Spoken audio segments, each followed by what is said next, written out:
There is no white genocide here. It's an absolute rubbish to say there is white genocide. There is black genocide in the USA. They are killing black people in the USA. My view is that Donald Trump is contributing in this debate which is going on. And in the process of contribution, Donald Trump made a similar contribution that were made by white people, all of them, in the hearings, in the public hearings. Donald Trump is not saying anything we have not heard from white people in all the hearings. I even commented and said, I'm still to meet a white person who supports expropriation of land without compensation. So why are you shocked?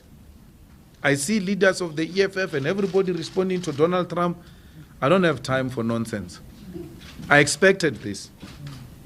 And more backlash is going to come.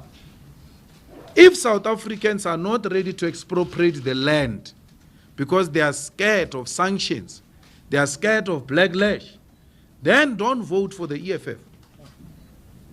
Because you vote for us, we are going to expropriate land. And Donald Trump will come for us. And Britain will come for us. And the EU will come for us.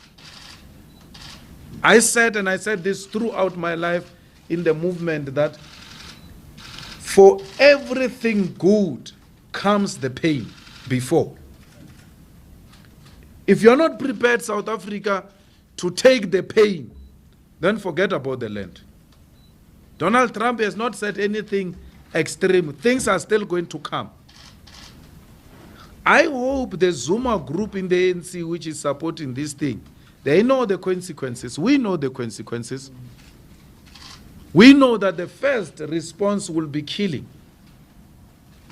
They will kill us for that. There's a group of white right-wingers who are being trained by Jews in Pretoria to be snipers. Snipers. They are not training guns. In the EFF, we are training toy guns. They're dealing with real stuff. They are training in a farm in Pretoria. We know it. To be snipers. So we know that death is the first price we are prepared to pay. The second price we are prepared to pay for this land is poverty.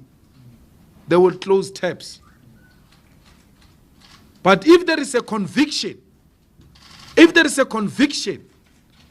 and not sloganeering and public opinions, then we must be prepared for everything. It's a war.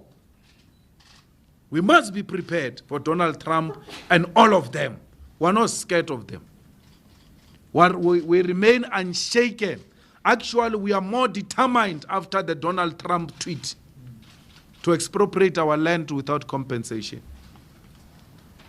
There is no white genocide here. It's an absolute rubbish to say there is white genocide. There is black genocide in the USA. They are killing black people in the USA. There is black genocide here in South Africa. Black people are being killed all the time. A farmer has been sentenced to life now recently for having killed a farm worker. Imagine if it was a black person sent life for having killed a white person. It will be news all over. But this black person was killed and a white farmer sent to prison for long time in jail. It's once off reporting and it's done. There is no scientific evidence that points to any white genocide in South Africa. It's not true. And we're not scared of such things. We're not going to be distracted by anyone. Only death will stop us. Not Trump, not poverty, not sanctions. We have all of them in our mind. We know the consequences of what we're asking for. We know it.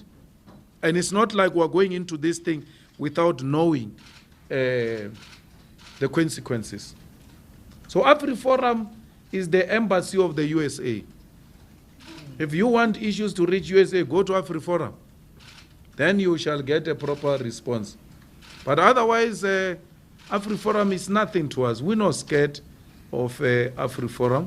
We're continuing business as usual.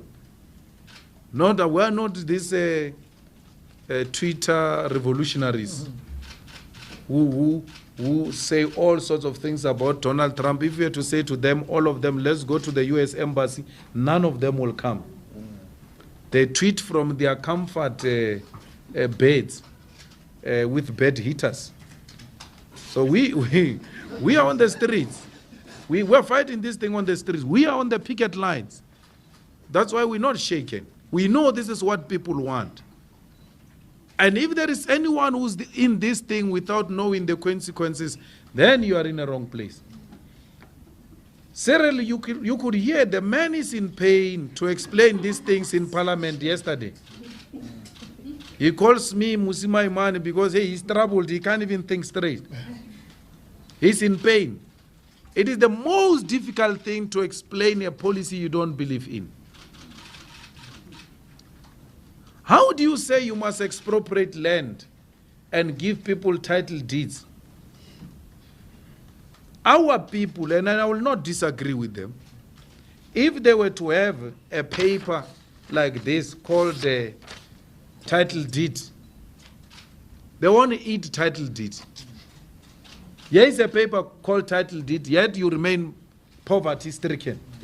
And here is a man with money who says to me, give me that paper, I give you the money to eat now. They will take the money. You are setting our people up for failure when you talk title deeds. Always in politics, you must ask the question, who's raising this and who stands to benefit from this? They are going to give our people title deeds. Our people are going to use those title deeds as surety, and they will not be in a position to pay the debt, and the white people will come and take those things. And the story that white people stole the land will disappear, because they will say, no, we took the land rightfully so because they couldn't pay us. They were owing us.